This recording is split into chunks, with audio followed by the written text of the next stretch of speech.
Hello and welcome to the Heed Army podcast. We are dying to start the show, so while we're in the intro like this, please hit that subscribe button, hit the bell, like and comment away. We want all of your thoughts and views for the start of the show as we get started, and we can't wait to hear from you. Also as well, we'd like to say a massive thank you to our sponsors at Northern Print Solutions, because without their help we wouldn't be able to broadcast the way we do. So let's get ready for the show.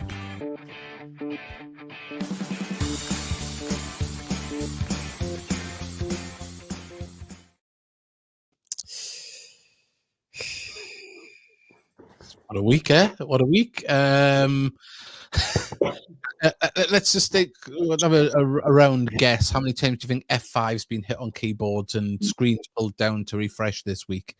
Good evening. Welcome to the Heed Army podcast. It's been a long week. It's been a week of waiting. We went into last week's podcast waiting for news about this potential takeover. We'll go in the timeline of events. So last Wednesday night we had our show.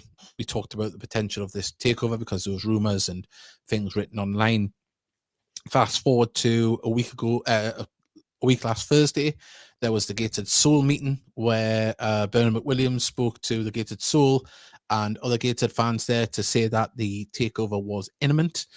And that it was a case of the reason the sale come around because obviously the current directors couldn't keep the club at its current state, and if there wasn't a takeover next season there would be substantial wage cuts and things like that. It would be very hard to keep the club potentially in the league because obviously we all know that we're fighting above our weight, as it were, if you want to use a boxing analogy. And then flash forward to last Saturday, where Carl Magny said in a post-match interview that it was a case of let's see what happens after Monday. And then things got into the press about the takeover, and everyone was expecting the takeover from Monday. And then it has went maybe tomorrow, the day after. We keep waiting. And, there's been articles in the press. So we just got to, that's where we're at the moment. We're still waiting. On the plus side, there has been signings made by the football club, which indicate that the takeover is close, because you would think with the statement made by Bernard McWilliams that the club wouldn't be able to financially support itself, let alone bring more players in, would suggest that the takeover is very close, fingers crossed. So that is the state of affairs of where we are at the moment. I'll say it is fully interactive. Big thank you to our sponsors, Northern Print Solutions. We'll get into the show. As I say, lots of people sending their messages. Darcy as ever, Trina, Craig, you can do it as well. Like and subscribe and send their messages. Boys, our group chat has been alive with chat.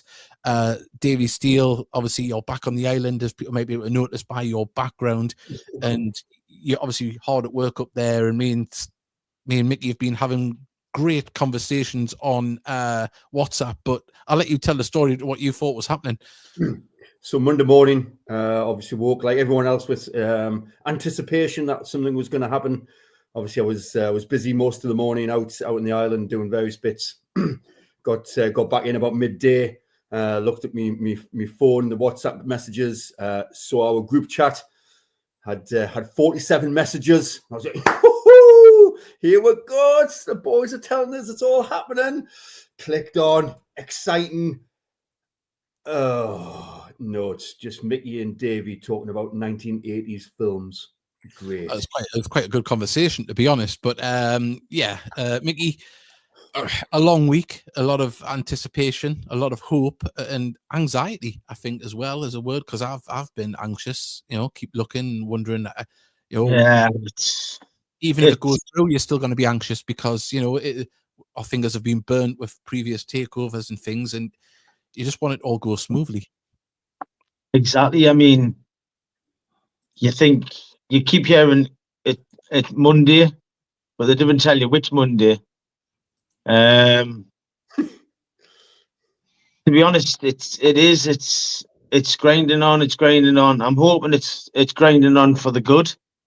To be honest, hopefully whatever issues are by both sides can be sorted amicably and we can get it all done, because judging by the 3 signings we've made 4. on, well, 4 signings, well, yeah, we're Frank Sure, yeah. Noble. Yep. The 4 signings are exciting signings. And with Grayson and Tenton and things coming back, Yeah. you know, it'll be great for Mags to have a real crack at it with a full strength squad. Absolutely. Yeah. But the big thing is that it's not a cloud. It's I wouldn't even know what to call it. That's hanging over the club. It's not a cloud, is it? It's something optimistic. It's like waiting for spring. Yeah. It's funny. Sorry, it's just while you're getting your thoughts there, Davey. It's been a very long time since like football's taken second fiddle for the week. It doesn't seem just last Saturday we lost to Tamworth. It seems weeks ago that this has been a long week just waiting. It's been like Christmas Day, but Santa Claus hasn't arrived. I mean, Yeah, it is. I mean, I did put up that post. Anyone else feel like a kid before Christmas? Yeah. You thought it was close and stuff like that, and obviously not doing that to try and rile people up or you whip people into a frenzy. I'm generally excited but nervous at the same time because look, we know that the club has had to make do and get by and done amazing. You know, we've went through that for many a year, and now there's a possibility of businessmen and a big name in football. Especially in recent times, a Premier League player, international player, Olympic player, heading up a consortium. And you're like, wow, this could be a real springboard that we've all thought that, we all, like everyone does, any football fan, you think, well, my club, if it's just got that little bit of a push, it can really do it. We could be a football league side. And then you start to think, well, if we are a football league side, you could maybe get into the League Ones of this world and, and hold our own like a Crawley, like a Fleetwood, and build from there. But yeah, it's just been just anxious. You just want it to either happen or not. You'd want it to happen more than not happen, but you want the ink dry, and hopefully a prosperous future with the new owners that can hopefully take on from where the old owners or the current owners, should I say, have led to, because we're still in the playoffs. Results went our way on Tuesday night, a miracle. Again. Well, how many times has that happened this season? But, we're there on merit, not because other people's results have went other way. We've earned the right to be in the position we're in, but we need to cement that. We know that, and that is where obviously we'll get into more things that are going on here. Just having a look. I've got a message here in the background. I have got someone knocking about that is going to join us as well. He is actually at the game. I'll just bring him in. Mark Carruthers. Hello there, Mark. How are you doing? I heard Davey mention spring, and tell you, it's definitely not here yet. It's freezing here. Where are you, Mark? I'm at Newcastle Brentfield against these 0-0 after about 25 minutes. I don't know how much you heard that we were just talking about there, Mark. Obviously, I heard too much. Too much, yeah. A lot of there's a lot of angst around at the moment, wanting to know one way or another. Of course, you've been, in the thick of it with articles and such. What's your take at the moment? I wish I could offer something more than it's just a case of waiting. There's still get told that things are close, and I think we also a certain Instagram post this morning or this afternoon suggesting that maybe patience was wearing a little bit thin. But just at the minute, it's just waiting for it to be done. And I think what I would say is, no matter which resolution comes to pass, whether it's positive and the deal goes through. Oops, I've just removed Mark there by mistake. You're back with us, Mark. Yeah, so that's it, really. Yeah. No, sorry. Yeah. I just revealed everything, but you cut us off, so it's fine. Look. I mean, all joking aside, no matter what happens, what comes to pass, whether it's the positive that it goes through quickly, whether it's negative, well, not negative really, but that the current owners remain in place and keep building the club and trying to build it as they have done over the last few years, and put in a position where there is interest like this. Whatever happens, it needs to be done quickly because it can't be allowed to hamper what's going on the pitch. You know, it's been a difficult run of games for the lads. It's been a difficult run of games for Carl Magny and his coaching staff. And really, I think it's now a case of let's just get this done either way and allow the on-field stuff to take precedent, because at the minute it almost feels as if the on-field stuff is secondary to what's going on behind the scenes.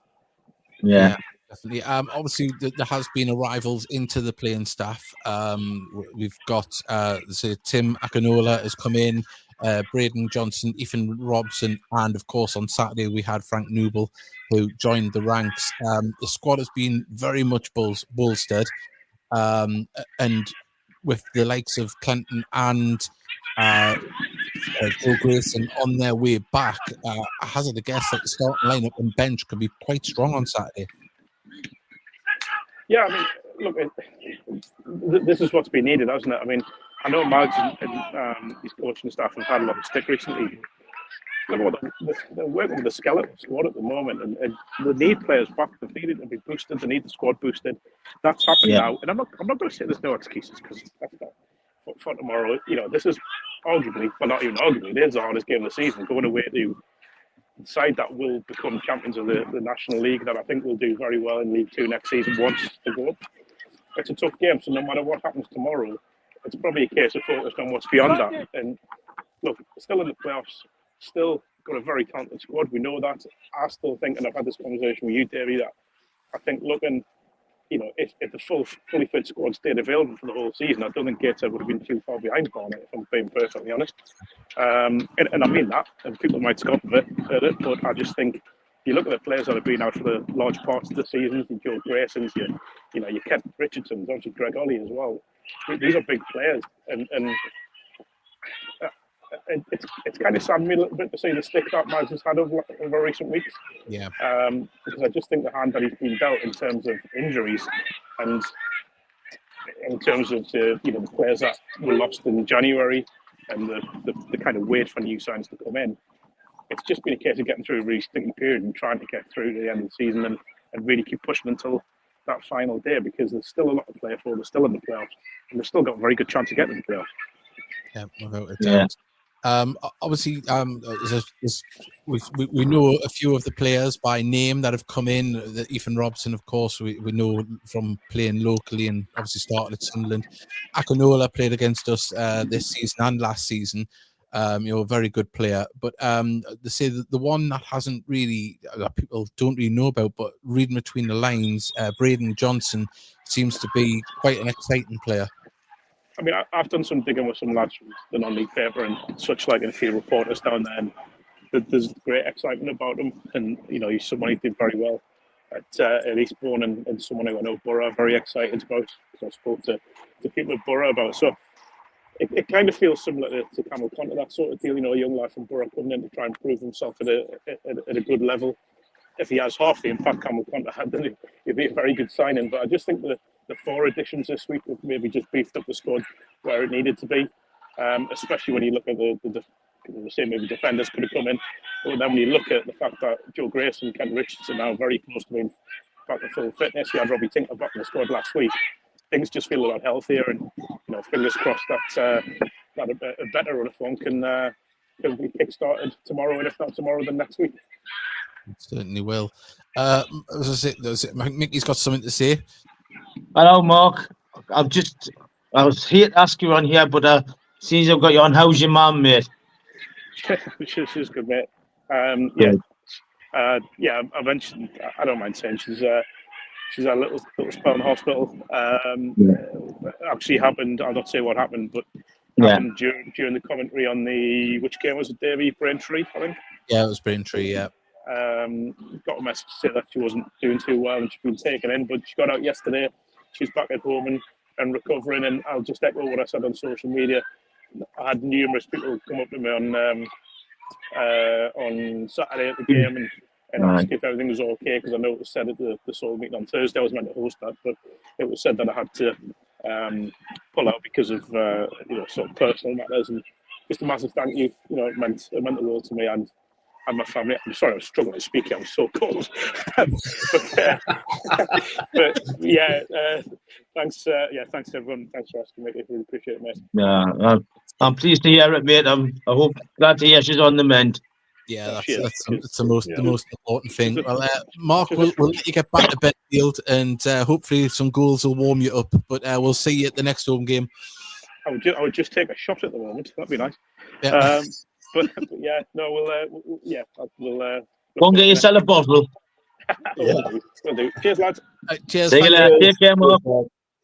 Lovely to hear from Mark Carruthers there, of course, local journalist and author, and of course he helps us on the commentary, and always great to hear from Mark, and say the most important thing, that his mum's home safe and well, because obviously not going into too much detail, he got the message, and I said to him, do you want to leave, and I even offered to take him to the hospital, but there was nothing he could do at the time. But the main thing is she's home and on the mend, and that's the most important thing.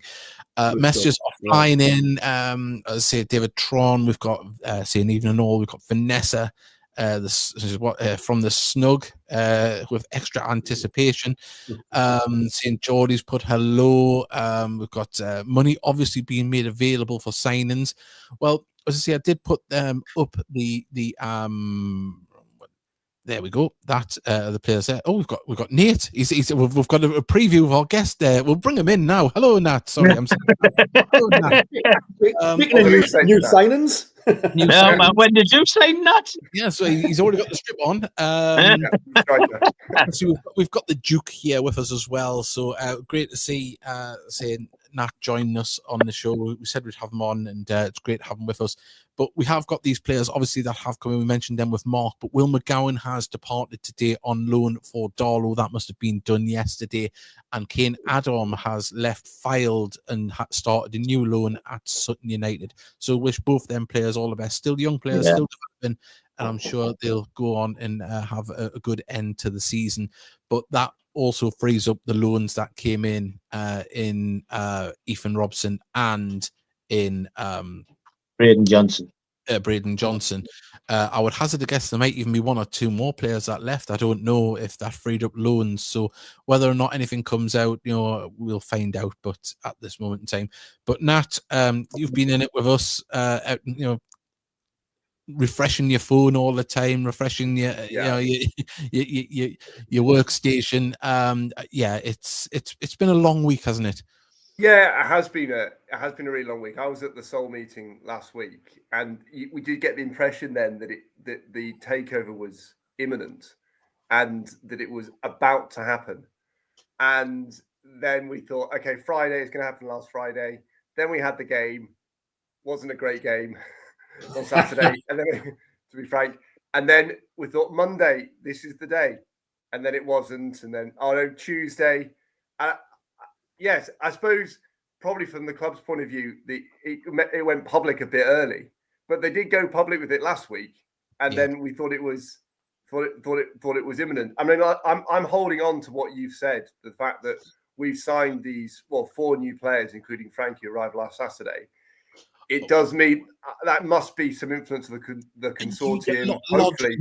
Logic would say, from obviously what we could decipher from what was told to us at the Seoul meeting, obviously that the club, would be able to finish the season with the current budget, I believe was the synopsis, but going forward after that, it would be hard to maintain the level of investment that the club has at the moment. So, that was I'm not going to say the selling point to the Seoul, but that was the brass tacks that were put out to say, why they were accepting the offer from the consortium that's involved. So, and then to see these players coming in, you would think that is the case, that there has been some investment or investments about to come in when they take over the wage bill. So, we've got to look at positives. Of course, there was that Instagram post today. I'm not going to say frustrated. I mean, I don't know if it's frustrations or just, discontent. I don't know what word's the best way to describe it, but obviously, it made it into the Chronicle. Quite quickly as well. Yeah, very quickly. And I've never bought a business. I'm not a businessman. I'm not going to try and second guess anything that's going on. I'd imagine buying a house is difficult enough for a lot of people. There's a lot of things and regulations involved and solicitors. And imagine buying a business, let alone a football club, is just the same. Yeah, very, if not very worse. I would imagine it'd be fraught. I think buying a house is stressful, probably stressful enough, like you said. But all the complexities inside a football club.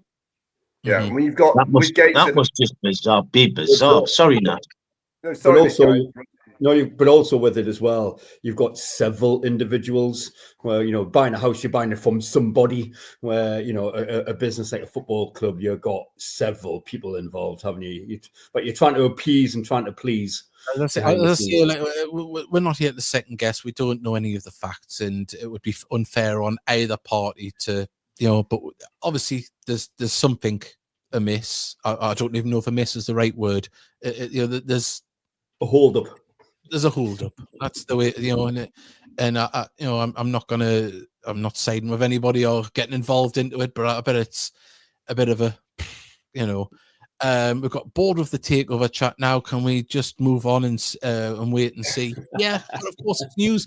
We've been waiting eagerly since Monday, ready for the podcast to go forward with the news of the takeover. I even had different artwork lined up. I put a post up there alluding to that, just in case. That's why I didn't put the link up, because I had 2 broadcasts ready to go, one with takeover complete, one with still waiting. So I had to do 2 sets of artwork, 2 sets of and the work to put it out there. So we waited off till the last minute, till we knew what was the crack, because it'd be a bit silly putting up, hey, it's all over, and completed when it hasn't.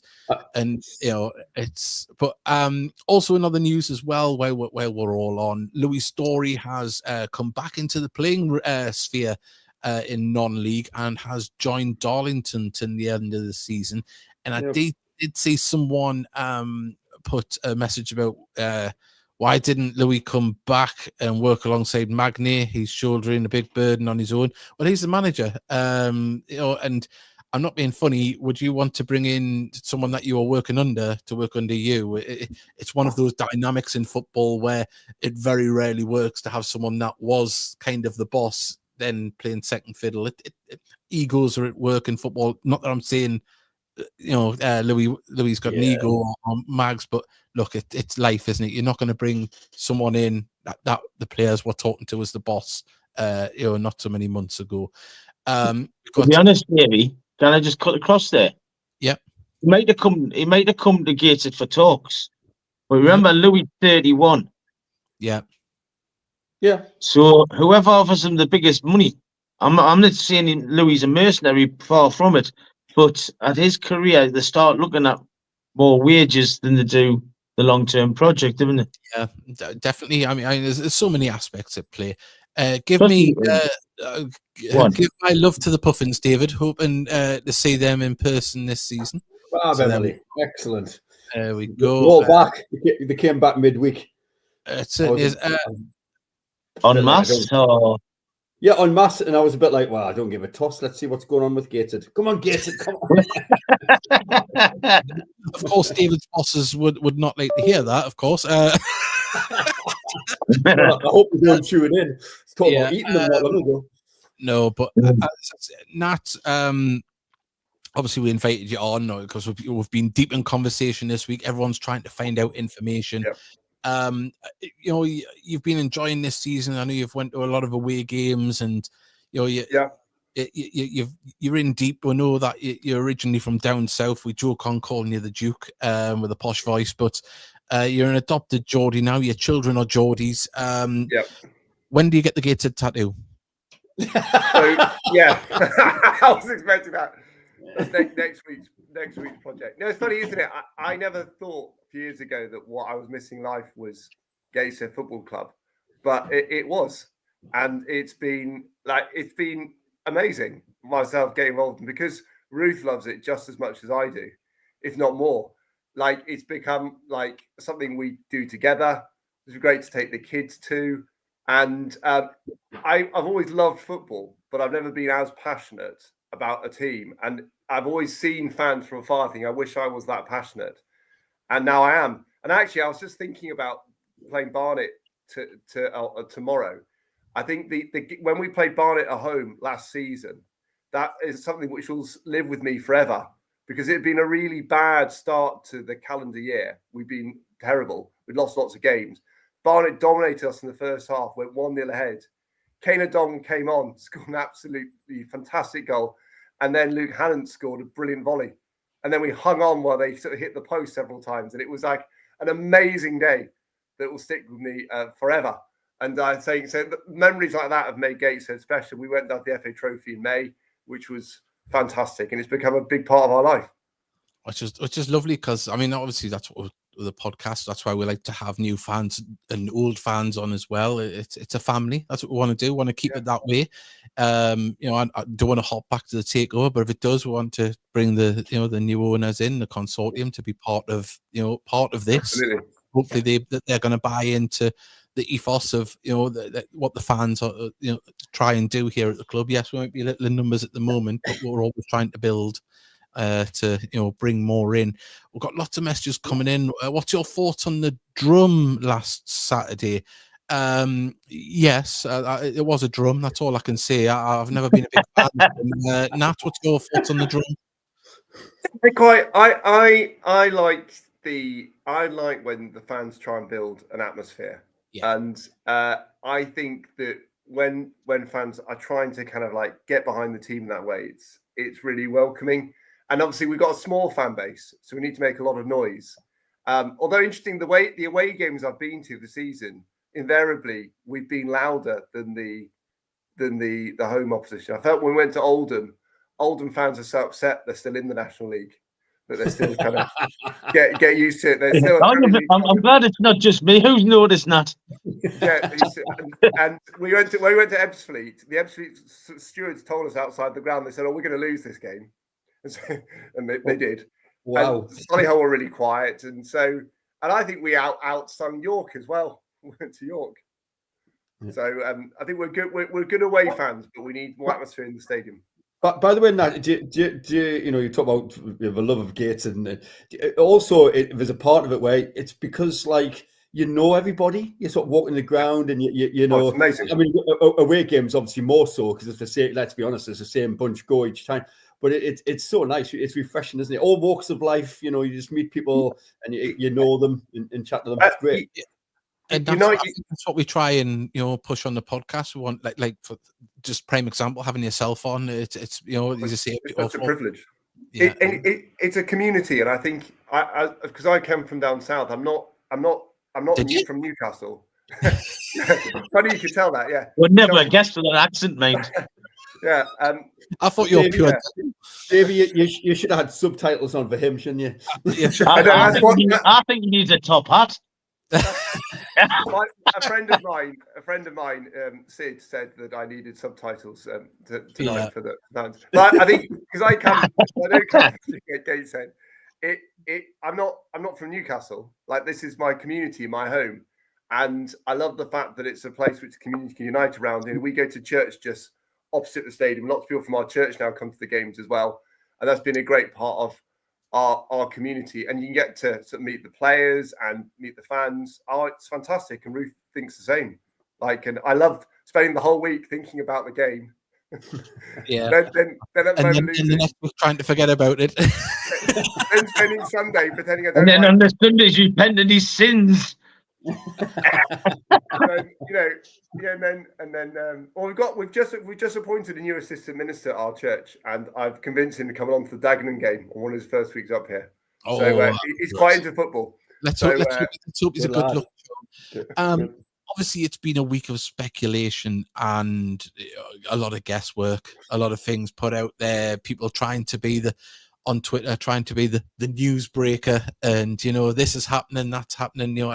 My friend's butcher seen someone walking a dog behind Gateshead Stadium, and this, that, and t'other. And I think there was even someone had said, what was it? Isaac's Success, the Nigerian international player, was that someone was reading into a cryptic tweet, and just because the word success was there, it was going to be this player. But there was one that went on social media. What's your thoughts? What's your view on the stadium redevelopment, turning the pitch and turning away a stand behind the goal? That is not any official thing. That is what someone has made up and put online. The ground situation is still that on April the 1st, in a few days' time, next Tuesday, that a new vendor takes over and Gateshead have their tenure still there and be able to play there for the foreseeable future and be able to play in the Football League. Whether or not the new consortium that comes in has plans for a new ground, I don't think that would happen overnight if it was the case. But as it stands, I can't see the new vendors getting an international stadium that can be used for athletics, for outdoor events, and also for outdoor gigs, for them to turn the pitch and make the stadium smaller for any use, case of use. So I can't see that being anything to be believed at this moment in time. But I'm here to be corrected. But at this moment in time, I do believe that to be the case. Well, you've just broke my heart. Oh, I'm sorry, Mickey. I know you want you've got a look for turning things 90 degrees. We've got do understand how I would spend money turning the ground. Surely investment in the team, exactly. I think there is a cherry picker, I think, working on the far stand to make it more either safe or take it down. I don't know. What I will say is that, I mean, I know the stadium comes in for lots of criticism, and I can understand the criticism, but the view you get at the game is better than the vast majority of stadiums in the league because you're slightly higher up. So you do get, you can see everything. You got to remember, the stadium was designed for, viewing of athletics, whether it be on the other side of the stadium or whatever's happening. It's a 360 view, isn't it, from where you sit, and you can see everywhere from where you are. People don't lend that to football because of the distance. People used to, especially in non-league, used to being on top of the game, on top of the touchline, or even if you're at the back. I mean, but I equate it to a lot of people that'll I'm not going to say part-time football fans, but football fans that go to football occasionally, if they can get a ticket to St. James's, they're up in the gods. You can't see the shirt numbers. So to say that it's too far away to watch football just doesn't stand with me. And it's a lazy excuse. That's the way I see it. Level 7 it's a hell of a distance away from the pitch. It's a hell of a distance. It certainly is. I never thought of that, That's a good point, actually. Behind the goal at Newcastle, yeah, he must be a hell of a way up. Yeah, never a dull moment at the Heat, says Colin Scott. It certainly isn't. Though obviously those rumours about Adam Campbell, we've seen that in the Hartlepool press with former guest Robbie Stelling alluding to that. By the way, I would have taken him back. I would have taken him back. I would have taken Adam back, definitely. So just the previous one from Colin about there's no, what was he saying? Nothing like supporting Gateshead. Never a dull moment. Because are we just in a bubble in all other football fans with their football clubs experience the ridiculous highs and lows which we do? Because I'm telling you, as Gateshead fans, I mean, we go through the ringer every January. It's awful. You can plot it, can't you? Is it just it must happen to other clubs, but it does feel it can't happen. Yeah, I mean, it does feel extreme to us, doesn't it? Over the last 18 months. Is it not that Gateshead, probably more than any other club in the National League, their performance is misaligned with their financial resource? Yeah, which is why it happens so much. So really, absolutely. I mean, I looked at. Can I just stop you there, Nat? Not one of us would have come out with that sentence. That's education for you folks. It was honest. You couldn't rise above it. You couldn't have got that out of ChatGPT, could you? You couldn't have. No, honest. That is the most. That is the most incredible statement I've heard on the podcast in years. It is. Hello, hang on. I am going to raise the highbrow conversation here. All the Puffins Heat Army fans think they're black and white. I never actually thought of that, Yeah, I absolutely. Yeah. Sounds funny. We do have many thanks to the Soul for raising awareness and getting the information out about happening and energizing people to fight for the club's existence. Now, just while we're on about that, Bernard did say that obviously the fight isn't over. The Gated Soul has to continue. Yes, it's its start was because it had to fight to save the club. Then it's been a club to maintain the club. Now, as Bernard alluded to in a conversation, the Soul should still be there raising money. I think they'll still have if the takeover goes through, still have a 1% stake in the club. So they will be, hopefully kept involved, and, the community aspect and the fan aspect is kept. But, we and everyone will always hope that any takeover or this takeover will be a successful one. If it happens, you don't go into anything like this and hope for the worst. We want it to work, but for the Soul to still be there, still generating money, and still having the fans working hard as they always do, like we do, as a backup, just in case. So there is something there. There is a core. There is I'm not going to say a backup plan, but for want of a better word, there's a structure in case where there wasn't before. So that would be the thing to do. And can we go back to what Matt was saying? Matt, can we hear that conversation again, please? Nat. I was saying I think the reason why we had so much trauma, the January and August are so traumatic, is that if you look at our crowd numbers, we should be about 14th in National League North in terms of where we are in the crowd. Mm-hmm. And I think that Gates has been overperforming so much that we kind of forget sometimes that our financial resource and our sort of fan base and what we have is like that, rather than the top of the National League. Now that hopefully will change when we have the consortium takeover. But I think the other clubs who are in the position competing with us don't have that kind of trauma every. I'm glad they puff and support the Heat at trauma every single January. Because if we were performing at a low level, we wouldn't have that trauma, because we wouldn't have players who are getting poached by League Two and League One clubs every 6 months. But I suppose, having said that, other clubs can fall into that very quickly. Look what's happened to Solihull Moors, who were sort of riding high, were a penalty shootout away from getting into League Two, a penalty shootout away from getting the FA Trophy. They changed managers and they've dropped like a stone. Yeah. And so actually no club's out of danger in this crazy league where everyone can beat everyone.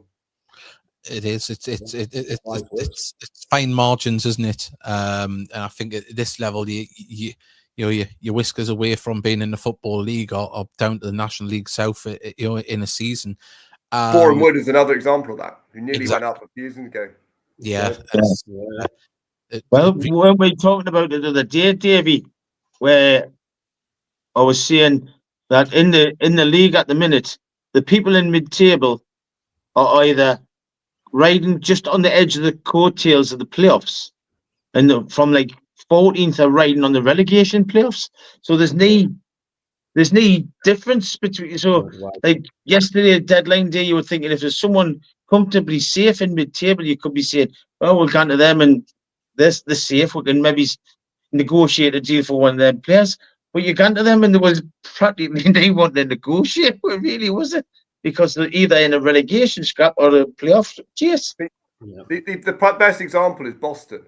A month ago, they were down out. I remember hearing a Boston fan on the NL Full-Time podcast basically saying, "This is it."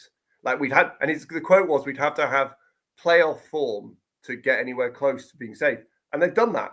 Yeah. And they're looking like they're going to be safe. Well, they'll be very close. Go back 2 seasons. That was us as well. Yeah. Yes, of course. Yeah.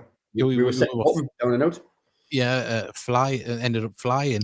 Messages are absolutely flying in at the moment. Steve Thornton, of course, does a great work with the foundation. 400 family tickets requested for schools for Dagenham, so hopefully get a good crowd in there and get in through the door. We've got lots of ones here. Would the Duke want family tickets to hand out at his church for the Dagenham game? Oh yes, I think that would be yeah. That'd be great. I mean, I think my youngest son and daughter's primary school is handing out tickets. But yeah, I'd love to get some more families from church. Well, quite a lot of families from church go actually, and the passion spreading. But I'd love to get some more as well. It'd be great. Spreading the word. There we That's go. it. See, we'll get more and more there. Hopefully, we can put on a good performance as well. We've got John who created the away end at St James's, a quarter mile from the centre circle. I did see someone put a message before saying they weren't impressed with the view from Wembley. Yeah, that felt like a real distance away from the pitch as well. Wembley. I was in the front. I was third row from the front. I Yeah. had a look with you. I think in the second half, when we were playing towards the other side, well, that's where we were attacking. I couldn't see much, and because it wasn't as good a view as the GIS. And the GIS is it's amazing. Someone asked a question here. Can the TV cameras be moved to the opposite stand to show the crowd at the game? Watching the highlights, the ground always appears to be empty. I can give a little bit of insight to that. I don't think there's power on the far side. When the TV cameras come, obviously they've got their own power and leads and everything to be able to do that. For the highlight cameras at the back of the Tyne and Wear stand, they have power, and of course power to be able to power the internet. There's a box that fires it all back to National League TV in order to put it out on the internet. There's and also as well, there's no roof on that side. If it starts raining, all that electrical equipment. So in principle, also as well, there's enough problems as there is getting the audio from our mixing desk via the transmitters 20 foot up the stand, let alone right across the pitch without any more interference. So yes, I agree, but it's that's where it is at the moment. What's this? A good view depends on distance, but also on height. Yes, I think it's Gated. A lot of people do sit further back at Gated Stadium. There's not many people sit in the front row, of course. Wouldn't be a great view pitch side with that little bit of distance. We got Saturday. Saturday's tweet got me all excited about the takeover, as did yesterday's morning's tweet. Yeah, we've all been excited. Obviously, we don't want to drone on about it because it's either going to happen or it isn't, and we want to Can we just have a day off tomorrow for it? Well, we can because the football's on the money. Yeah, let's hope we get. I forgot about that.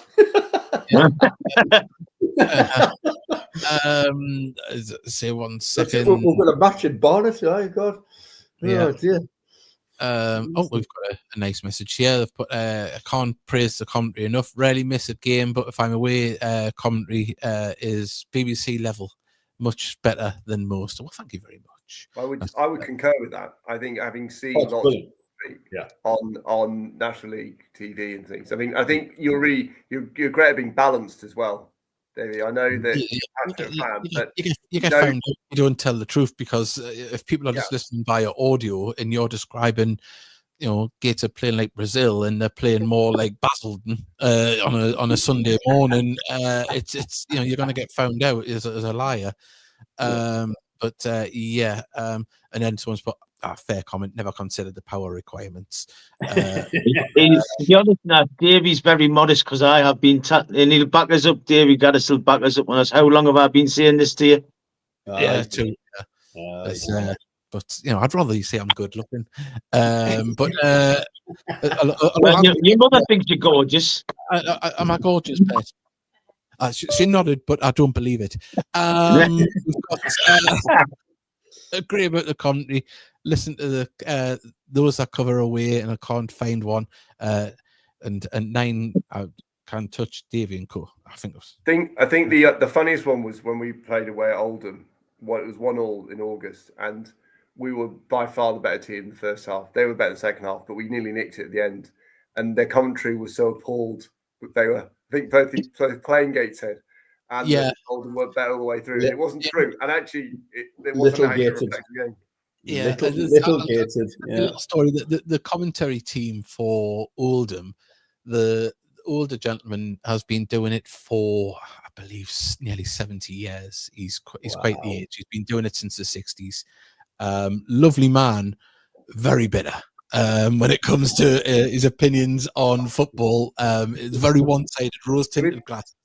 If you were one of the founding teams of the Premier League, which Oldham were, and spent the first 2 seasons of the Premier League in the Premier League, and I remember them in sticker albums in the early 90s. Yeah. I can imagine it must be very difficult to like enjoy playing Tamworth. Tamworth.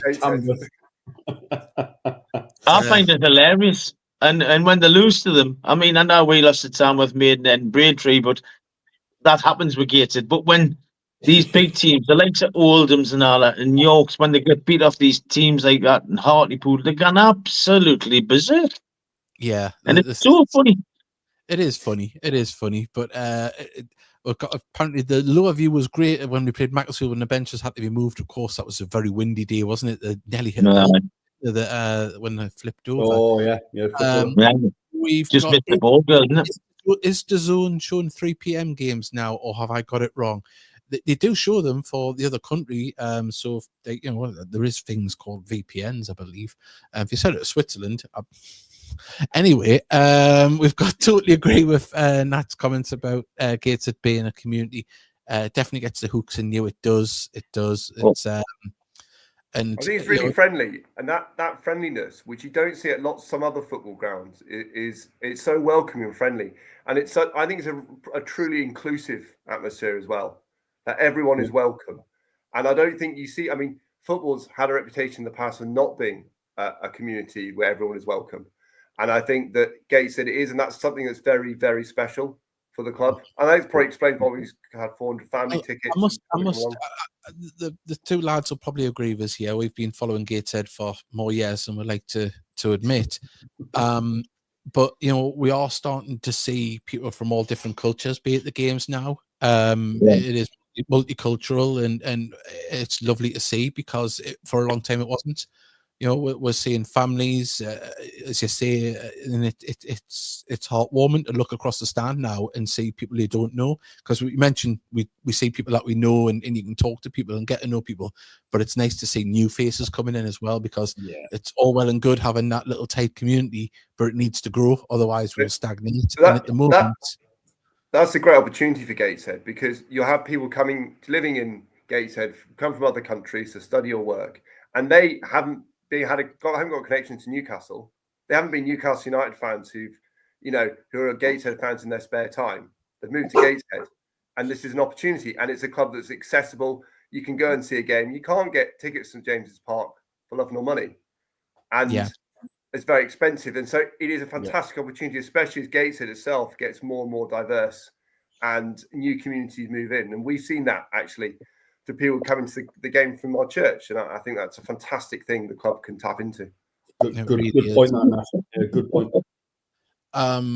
Someone's going for their predictions already. We better get into them actually shortly, because I didn't realise the time. It flew by. It's been great to have Nat on, and we'll get his predictions shortly. 1 second, let's see what messages we've got. Our record against Oldham is very good, but we don't want to gloat. Someone's put their prediction up yet. Atmosphere has never been great since TC and Mickey stood down from the clothesline. There you go, Mickey, son. Yeah. I'm too old for it now. The lung capacity isn't there anymore, is it? No, my lung capacity is probably due to 40 Regal now. Yeah.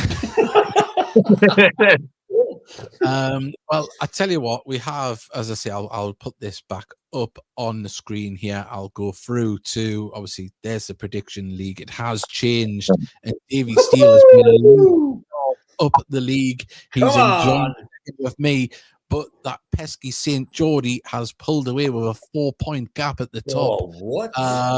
So yeah, it's starting to get exciting up there, and I think some people still have their jokers. I'll remove that and put the league up here.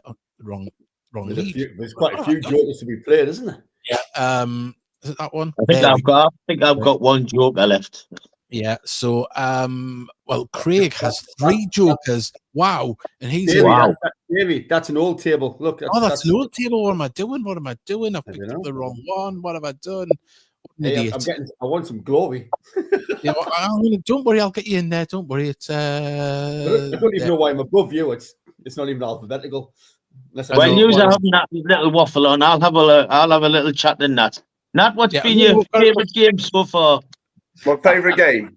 I think really good question. I think my favourite game this season was probably when we were home to Eastleigh, and we got a man sent off. They got 1-1, and then Louis Story got a header in extra time. I think that was amazing. And then last season, the Barnet game, which I've described, was something that I found very, very special because I think it was a turning point for the club that season. So those two games are something that are very special, very, very special for me. That Rochdale away game was terrible.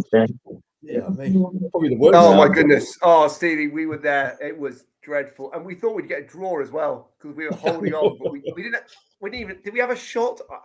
It was awful, and I wasn't feeling very well as well. I was getting a bit ill, and so the drive back was so depressing. Yeah.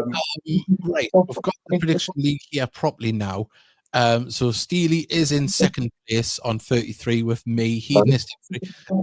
Craig is in fourth, and he does have 3 jokers still to play. And you've got 1 joker left as well, Steely. And I'm trying to see where Nat is on here. See how well you've been doing. No, I'm not on there. Are you not on? Have you not been? Are you not been partaking? No, I haven't. I haven't actually. I need to join. I'm not usually correct either. Well, I tell you what. Well, you need worse than us, Nat. No.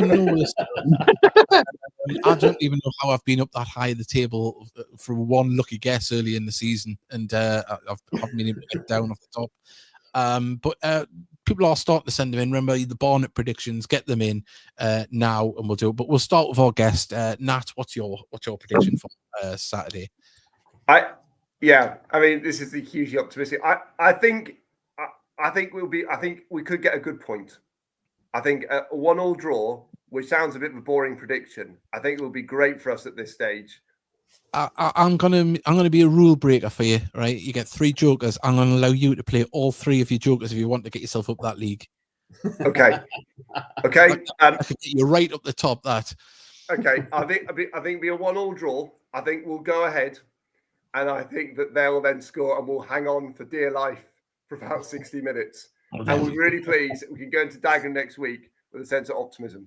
I'd be delighted. That's what I'm hoping. I'd love a win, but I think realistically. A 1-1 for Nat. Mickey?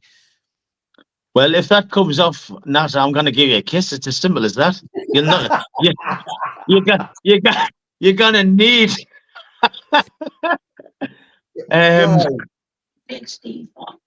I'm going to go ones each because I can't go against my team. I really can't. So I'm going to go ones each with Nat. That means Mickey thinks we're going to lose. Yeah. Steely? Still too early for it because some of the injuries on injured players on back. The new lads are just probably not even gels. They've probably not even seen each other. So unfortunately, I'm going Barnet 3, Gateshead 0. 3-0. Ooh, that was a lemon prediction. Yeah, that was a better one. That's it. Surprise you, lad, on the show. I'm the eternal optimist, and I'm gonna go 3-2 win. 3-2 win. A 3-2 win. 3-2 win. Yeah, wow. And I'm not the only person. Sean White is going 3-2 win tomorrow. I'll be in attendance. Have a safe trip down. Sean, whoa, look at this. Steve Farnfield has gone 2-2. Stuart Allen's going 2-1. God, everyone's going 3-2 win to the Heat here, Steve. It'd be amazing if it was. We've got 4-1 to the Heat, says Trina. Oh, put the wine gums down, girl. What's in the air? Trina's sitting here with a bottle of bleach and a bottle of toilet duck, so I'll have to take it off her. As long as there's ice. I'll go 1-0 to the Heat. What's in the air? What's in the air in Gateshead at this moment in time? What's going on down there? Heady optimism. There's a musk in the air. We've got what's that? They expect to win. Mickey history leads them to think they're privileged. I think obviously that was what we were talking about earlier on. 3-2 win to Gateshead, says David Tron. Colin Dilbo's going Barnet 2, Gateshead 0, as is Christopher Story. And we're going to get beat 2-1, says Darcy, who's still in amongst the points at the top. We've got 3-1 win, says Patrick Story. We've got Vanessa sent a message. If anyone's travelling to Barnet on public transport from Birmingham, there's engineering works at Chiltern Railways, but a bus replacement. So if anyone's going the long way around, avoid it. 3-2 win to Gateshead, says Sean Parry. Ryan Gibson's going 3-0 and using his joker. Oh, tell you what, Friday night, people's just excited, aren't they? 1-1. I think the tinnies are in. Yeah, I think you're right. 1-1. Seeing Jordan turn the corner. We've got a 3-1 loss. Saving my jokers, says Craig. Craig's he's hanging about there. 3-1 win. Malcolm Brace. Hopefully, I'd take that.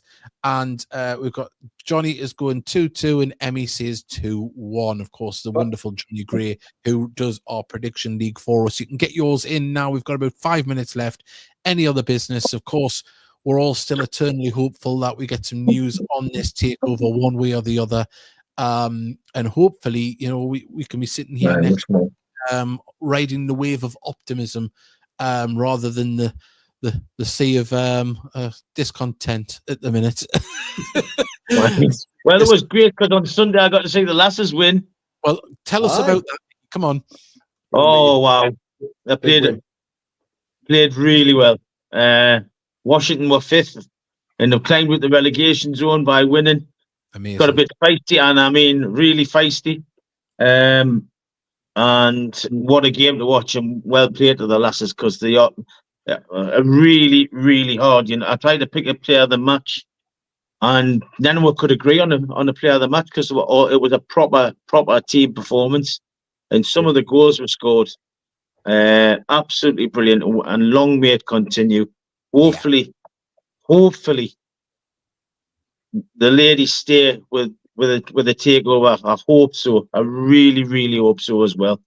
Well, as I say, Bernard did say that they are, wanting to get heavily involved in the community, the foundation, the soul. I know if you're going to be coming into a business or a football club, you're obviously going to hit the bullet points. But I really hope and believe that that'll be the case. We've got to go into it with optimism, with belief, caution as well. That's just life. But hopefully, things will happen. And St. Geordie asked that question then. Obviously, hopefully, the ladies' team will be embraced as well by the incoming possible owners. As I say, that's where we're at the moment. If you are joining us late, you can watch the show back early on and comment with your predictions. I'm sure Johnny Gray has a little look to see if there's any stragglers, as it were, for getting their predictions in. But look, we're sat here now, still in the playoffs, potential takeover on the on the cards, new players in. It's not all looking bad, but it's just that unknown, isn't it? And the wait that we've had. Yes, it's only a week, but it's felt a lot longer, hasn't it? Because everyone's thought it's going to be imminent. Do neither of you or Mickey check? Do you or Mickey check their emails?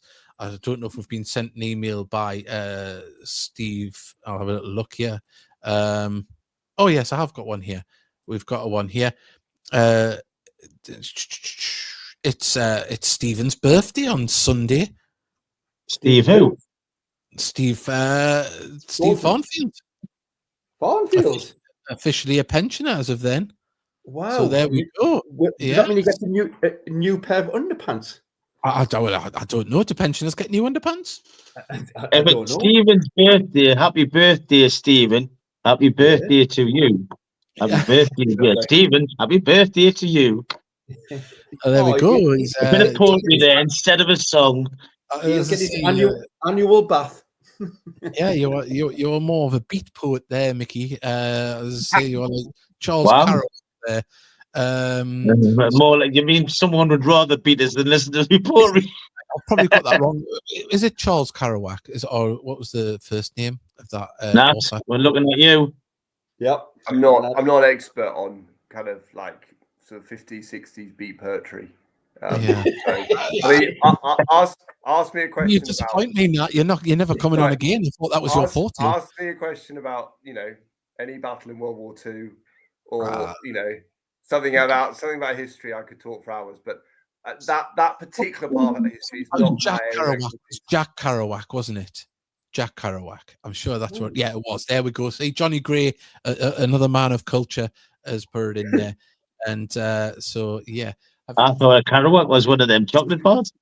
My wife yeah. is. I don't know. She's trying to influence a Nigeria theme into the podcast. There, she's turned the light green in the background. So, yes, Kerouac on the Road is the book. Yes, and as I say, sorry.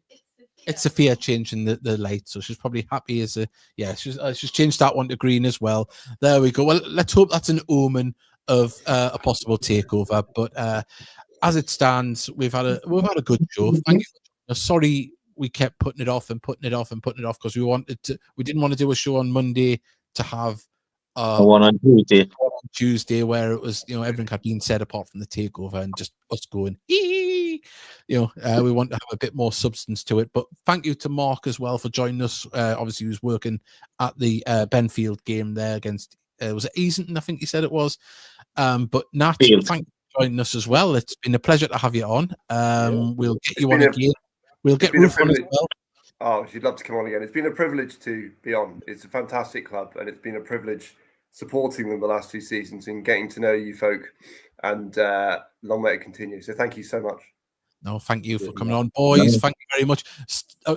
Steely loves to keep me informed on all of the, hello there in the background. Steely likes to keep me informed on all the things that's going on. Obviously, there was if people don't know, when he's off the island, he's down towards Hull, and there was a naval disaster. What do we call it? There was marine disaster. And then, as I say, it seems to follow him around because when he went back on the island, he seen it getting towed back past. Aye, so the ship which the container ship which hit the which caused the accident and basically caught fire. Yesterday it was getting towed past here. 3 tugs were taking it up to Aberdeen. So obviously it couldn't move itself because obviously it was just a burnt out crispy shell. I'm surprised you noticed with all your phone refreshing. It was like you were told about it later on. Yeah, he was in the lighthouse trying to get a signal, and he's seen it. Right. One last question before we go, Nat. Chocolate in the fridge or in the cupboard? It's a great point. I've actually been thinking about this. It's normally in the cupboard. Wow. Normally in the cupboard. But obviously where I live down south, where it's always warm and it's like Hawaiian temperatures down there. Sometimes it gets so hot you have to put it in the fridge to cool down before you eat it. So cupboard up north, fridge down south. Yes, good man. You know what I thought he was going to say there? I thought he was going to say, because I live down south, we put our chocolate in the wine cellar. Yeah, I've had it in the pantry. Well, that's true. The pantry, yes. Yeah. Put it in the pantry. In our second kitchen. Next to the Ferrero Rocher and the Volleyball. Right, everyone, thank you very much. As I say, we'll be back next week. Don't know what day. We don't know what is in the offering. If there is a don't know when, but I know we'll meet again some sunny day. It might not be sunny, but we will meet again. And if there is a takeover, if you're going down to Barnet, please have a safe trip. And we bring enjoy yourself. And get behind the lads. 3-2 win. Yeah, that 3-2 win. That's what we want. Just 3 points or a point. No injuries. No red cards. What's that we don't want? Right. On that note, bye everybody. Bye.